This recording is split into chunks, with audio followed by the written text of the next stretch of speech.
Open up literally any social media app right now, and you know exactly what's going to hit your feed. It's that very specific, hyper-curated image of wealth. You know the one: rented Lamborghinis, head-to-toe designer logos, these absolutely massive, flashy vacations. It's just this exhausting display of loud money. Most people out there are spending money they don't even have to buy things they don't actually need, just to impress people they probably don't even like. But the actual real 1%, the true multimillionaires, honestly, you wouldn't even notice them standing right next to you in the grocery store checkout line. Today, we're diving into this explainer on the stealth wealth blueprint. We're going to expose exactly why the genuinely wealthy choose to hide in plain sight and how they are operating in a completely different financial reality from the rest of us. So that brings us to a really fascinating question. Why on earth does the 1% actually want you to think they're broke?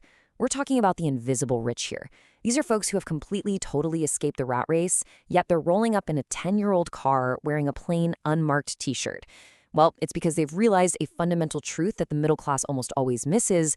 They seek equity, not envy. Think about it. Envy is expensive. Envy requires constant maintenance. Equity, on the other hand, that just quietly compounds in the background and literally buys your freedom. They don't want you looking at them because attention just brings liability. They definitely don't want your envy. They just want to quietly, ruthlessly build their equity. All right, Section 1, the loud poverty trap. To understand how these invisible rich folks build their wealth, we first have to understand the trap that keeps everyone else stuck. Here in America, we have been aggressively sold a massive lie, and that's the idea that wealth is a lifestyle. It's just not.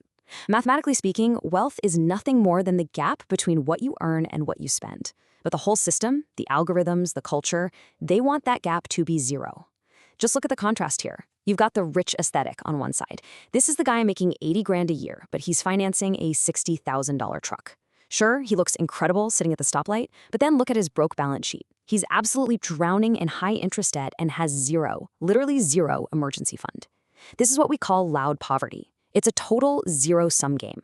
The person doing this isn't wealthy at all. They're just highly leveraged. They are literally one unexpected medical bill or one layoff away from a total financial collapse.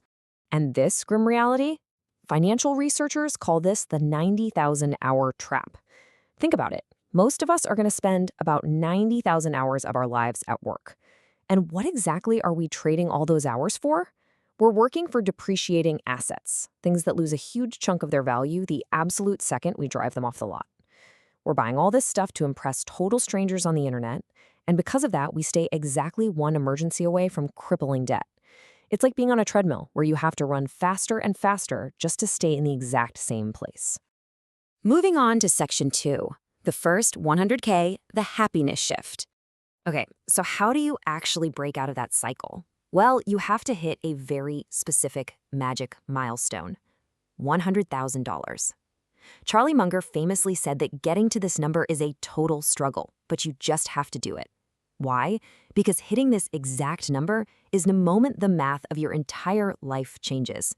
It's the tipping point on that compound interest curve. Before this, your wealth is pretty much built entirely on your own sweat and savings. But once you cross $100,000 invested, your money actually starts making significant money on its own. Your portfolio starts earning more in a good year than you might even be able to save from your day job. But look, hitting that first $100,000, it requires a massive psychological shift. You have to completely rewire your brain to move from a consumer mindset over to an ownership mindset. See, a consumer looks at $1,000 and immediately thinks, "Ooh, what can I buy with this?" An owner looks at that exact same $1,000 and thinks, "What can this buy for me?" They see it as a seed they need to plant, not a fruit they get to eat today. You have to stop playing the game of looking rich and start playing the game of actually owning the system. And that whole psychological shift is summarized absolutely perfectly by this concept. You have to drive the Corolla while your friends drive the BMW. This is the ultimate stealth wealth filter right here. Are you genuinely willing to look poor to your friends today just so you can be completely financially bulletproof tomorrow? The invisible rich do not care one bit that their car doesn't turn heads. They care that their emergency fund is fully stocked, their index funds are quietly compounding, and they can sleep perfectly through the night without ever stressing over a credit card payment. Being willing to look broke is literally their superpower. Which brings us to Section 3, the bank's secret partner. So, what actually happens when you cross into what financial experts call the untouchable class? Well, ironically enough, once you actually have plenty of money, the banks completely stop charging you fees and instead start giving you access to entirely different tools. And one of the most closely guarded mechanisms they use is called the Lombard loan, or a portfolio line of credit. Let's say a member of the 1% wants to buy a new house or fund some big lifestyle expense. A normal person would sell off their stocks, trigger a massive capital gains tax bill, and basically hand a huge chunk of their wealth straight to the IRS. But the invisible rich? No way. They don't do that. They use their stock portfolio as collateral to just borrow the money directly from the bank. Let's actually walk through the exact step-by-step math of how the untouchable class pulls this off. Step 1. They build up that massive asset portfolio, usually by driving that Corolla we talked about. Step 2. They borrow against those stocks at incredibly low interest rates. We're talking sometimes around 3 or 4%. Step 3. Because a loan is technically not income, they legally pay exactly 0 capital gains taxes. Zip. And step 4, while they are out there spending the bank's money, their original assets are still sitting in the market, continuously compounding at maybe 8 to 10%. The growth of their portfolio literally pays off the interest of the loan, and their wealth just keeps snowballing. It's wild. All right, section 4, the silent lifestyle. Now, this isn't just about high-level math and fancy bank loans. It's really about how these people actually live, day in and day out. When you shift your focus from the spreadsheets to the emotional core of the silent millionaire, you find someone who prioritizes multi-generational legacy way over getting some shiny blue checkmark on social media. And to achieve that level of discipline, a lot of our sources point straight to the Japanese philosophy of Kaizen.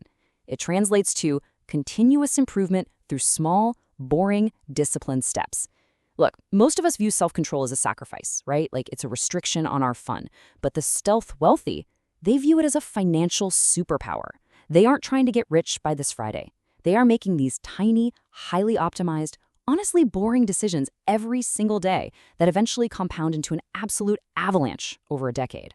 And that Kaizen approach to their portfolios?